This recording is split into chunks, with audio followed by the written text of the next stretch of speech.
Hi, Carrie Nooner. This is Mindy Weed. I wanted to talk to you really quick about how Wesley is doing on Edgenuity, also known as Compass. So if he logs in and you want to see how he is doing, you can always go into his dashboard, have him log in, and click on Portfolio. A new window will pop up and it will show you how he is doing and what he has done today. This is what he did with me today. He got 100%, as you can see over here.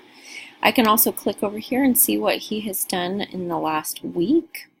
And I can see that there's a score here for 100%. If it's NA, it just means it wasn't an activity that actually gave him a score. It was an activity that just had him watch or do it with the program.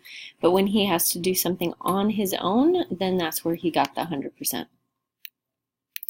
As you can see in the last month, every activity that has a score, they're all 100%. There's nothing he has done on this program that is under 100%.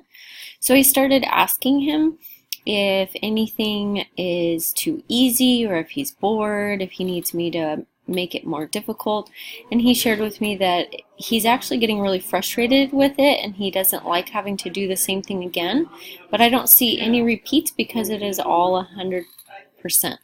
However, with that being said, I know he said he's very frustrated doing it, so I want your feedback. If you see him frustrated, please let me know. If he's getting on and doing it without being frustrated, also let me know so I can get him some points for that. And let me know what he's working on. When you click on these activities, he should be always staying where the snowflake is and not skipping around. So when he clicks on the activity, he should only be working on the one activity that has the snowflake. The check marks just mean he's done. If you are ever wondering what an activity is, you can click on the eye and it will show you sights and sounds of AR, or sometimes it might even have more of a description.